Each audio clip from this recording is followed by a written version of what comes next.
25 гадоў таму знік Юрый Захаренко. Лукашенко пагражае ядровой зброей. И с отработкой, в том числе российскими войсками, применения нестратегического ядерного оружия. Бярозовый колок – символ стабильности. Бондарова наехала на Лукашенко. Ганну Лукашенко. Суддя утек с Польши в Беларусь. А собака с Беларуси в Польшу. У Мёрах высоко отзначили мою працу. Новый миллионер у Беларуси. Адмоўны. Вітаем вас, сябры! У нас чарговы выпуск навін. Пра некаторыя адметныя падзеі раскажам уже зараз. Заставайцеся з намі. На пачатку пра сумны юбілей. 7 мая споўнілася 25 гадоў, як у Мінску знік Юрый Захаренко, які быў першым міністрам унутраных спраў пры Лукашенку. Ён быў прызначаны на эту пасаду 28 ліпеня 1994 года. 5 жніўня того ж года Лукашенко прысвоіў яму званне генерал-майора. Але ўжо 16 кастрычніка наступна 1995 года Лукашенко звольніў Захаренку з пасады міністра, а потым панізіў яго да палкоўніка. Фармальнай прычынай звальнення было нямэтавае выкарыстанне бюджэтных сродкаў. Насамрэч Захаренко аказаўся вельмі самастойнай фігурай і выказваў нязгоду з палітыкай Лукашэнкі. Вядома таксама, што ён у рэзкай форме адмовіўся прыслаць салдат унутраных войскаў для будаўніцтва катэджаў, якія патрабаваў прыслаць яму тагачасны кіраўнік управлення спраў прэзідэнта Іван Цецянкоў. Юрый Захаренко згадаў, што Лукашенко патрабаваў бясспрэчна выканання яго загадаў. Президент говорит: ты должен выполнить мой любой указ. Я ему говорю: Александр Григорьевич, людей расстреливать я не буду. Конституцию нарушать я не буду. Если ты не выполнишь мой любой указ, тебе наденут наручники. Тады ў 90-х ён так выказваўся пра стыль кіравання Лукашэнкі. Это стиль руководства президента. Более слабые ломаются, более сильных добивают. И делается послушная машина государственная, бездумная, щелкающая каблуками. Это страшно. Это страшнее фашизма. Як у ваду глядзеў. Пасля Захаренкі ў той жа год бясследна зніклі палітык Віктор Ганчар і бізнесовец Анатоль Красоўскі. У наступным, 2000 годзе, такі ж лёс напаткаў журналіста Дмітрия Завадскага. Але свет тады ніяк не адрэагаваў на гэтае знікненне. Як спяваецца ў польскай песні, свят się dowiedział, nic не паведзіў. А калі б рэакцыя беларускай да сусветнай грамадскасці была адпаведнай, то не мелі б яны зараз тых праблем, якія маюць зараз. Спадзяёмся, што рана ці позна мы даведаемся ўсю праўду пра гэтыя злачынствы, а самі злачынцы будуць пакараныя. Не адрэагавалі ў свой час належным чынам у Еўропе, а зараз Лукашенко напярэдадні свята перамогі ёй і пагражае. Ды не проста пагражае, а размахвае ядровой дубиной. Мероприятия будут проводиться на общем оперативно-стратегическом фоне с отработкой, в том числе российскими войсками, применения нестратегического ядерного оружия. Об этом средства массовой информации уже сообщили. Для получения оперативной информации нам помогут воинские части Московского и Ленинградского военных округов, а также силы и средства Балтийского флота, размещенные в Калининградской области. Пры гэтым ён як воўк прыкрываецца авечай шкурай. Маўляў, усё это робіцца для таго, каб захаваць мір і стабільнасць. Пакуль жа ўся стабільнасць трымаецца на бярозавым калку, як мост у Калинковицкім раёне. Вы просто посмотрите, как ремонтируют мосты. Это мост на Гомель ехать. О. Не, ну это, вот это вообще песня. Это же, ну, надо было так придумать. Березы держится мост. Прыбярэ ты калок, і ўсё можа абрушыцца. Не хапае толькі асінавага кала. Але некалі прыйдзе пара забіць яго у самае сэрца. Толькі не Лукашэнку, а лукашызму.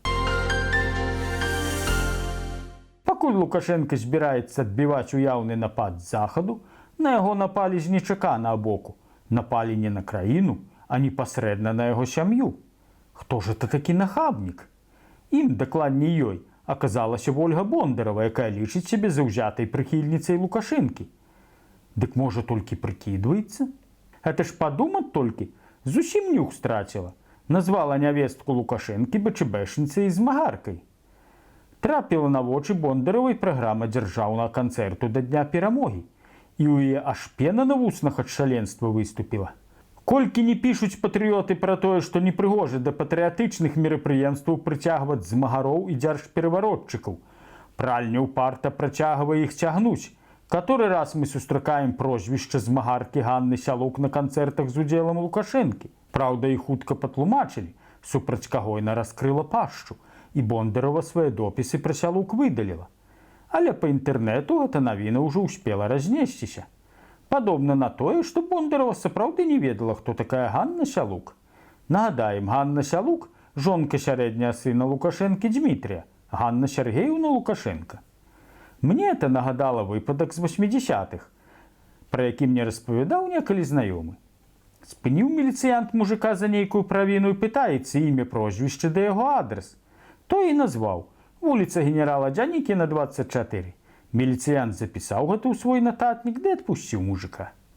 А яшчэ мне ўзгадалася песня з 80-х. Дарэчы, таксама пра Олю. Кто найдет, ребята, на нее управу? Цікава, абыдзецца ты выпадак толькі ціхім папярэджаннем? Ці за Вольгай стаяць магутныя заступнікі? Хутка пабачым.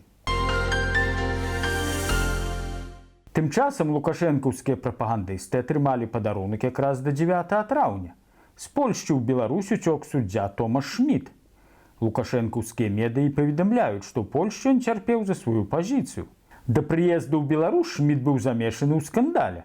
Ён уваходзіў у суполку суддзяў, якія злівалі ў адкрыты доступ кампрамат на сваіх нелаяльных калег.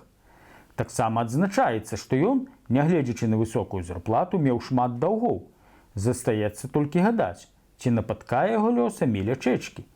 Дарадца прэзідэнта Польшчы Станіслаў Жарын назваў Шміта падлюкай і здраднікам.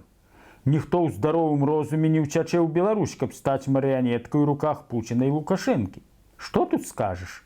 Згадваецца адзін заходнебеларускі селянін, які ў міжваенны час паехаў са сваёй вёскі ў сталіцу і быў вельмі здзіўлены.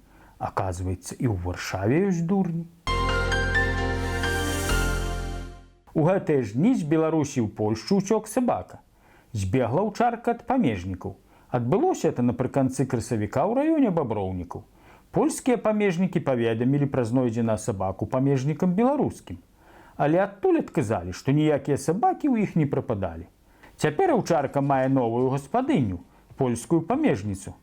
І сабаку часова пасялілі на памежным пастарунку ў Баброўніках.